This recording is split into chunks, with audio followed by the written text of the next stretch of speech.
Hello everyone, welcome to another video of this revision series. Today we look for peristalsis.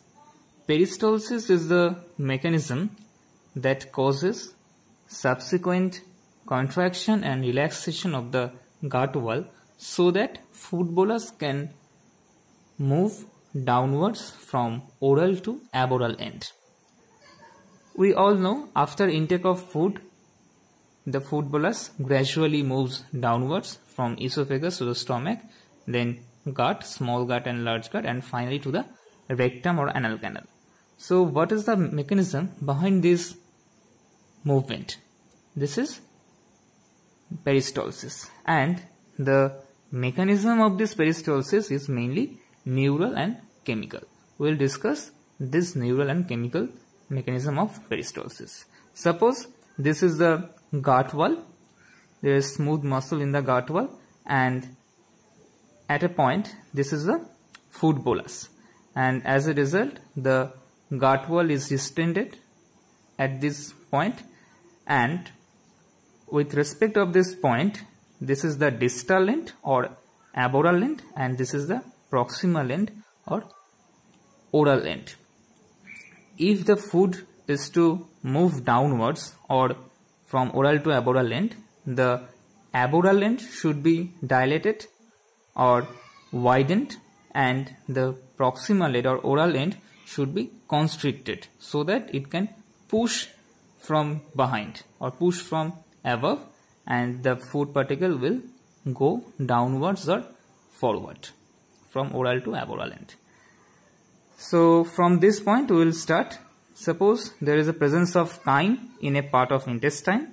It causes distension of that part, and due to this distension there is a stretch reflex which causes release of serotonin, and this serotonin will stimulate both sided neurons of the proximal and distal part of that distension, and as a stimulation of the neurons there is release of some chemicals like acetylcholine and substance P, which causes contraction of the muscles proximal to the part of distension.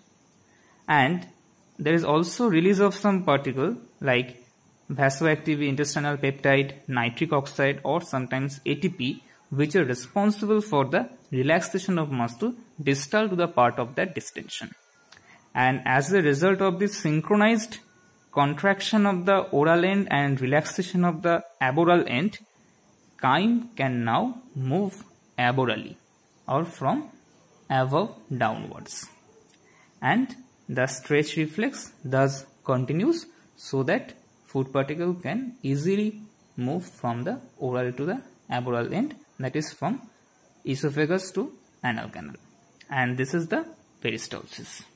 So what are the functions of this peristalsis? Mainly digestion, so that chyme can easily mix with the digestive juice secreted from several parts of the alimentary canal. Absorption is another function by spreading the chyme over the length of the intestine, and as it pushes back bacteria, so intestinal infection is reduced. And also there is increase of blood flow and lymph flow due to this peristaltic movement, and also it expels intestinal gases. There are some types of peristaltic movement.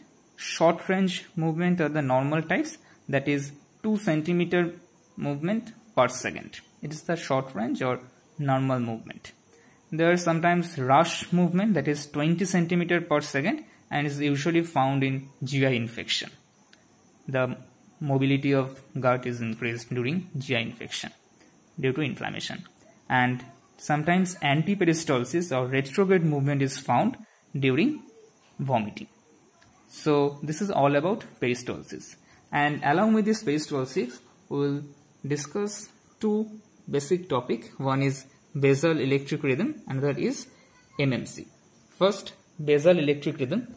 Suppose this is the normal muscle tension of a smooth muscle,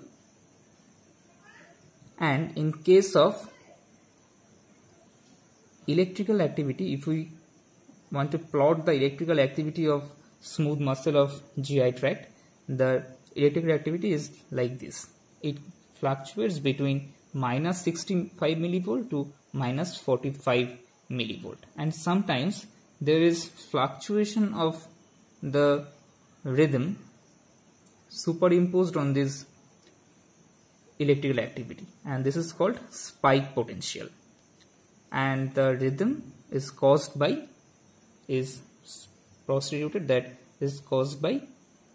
interstitial cells of Cajal or pacemaker cells. So this is BER, which causes the movement of stomach, duodenum, ileum or sigmoid colon. And there is another movement that is called migratory motor complex. This is repeated cyclical contraction in empty stomach or empty small intestine, and this is almost occurred every 90 minutes, and the rate of progression is 5 cm per minute. It results some advantageous phenomena, like it sweeps away remnants of food and digested products, and it sweeps back bacteria coming from colon. So this is all about peristalsis and some related topics. Thank you for watching.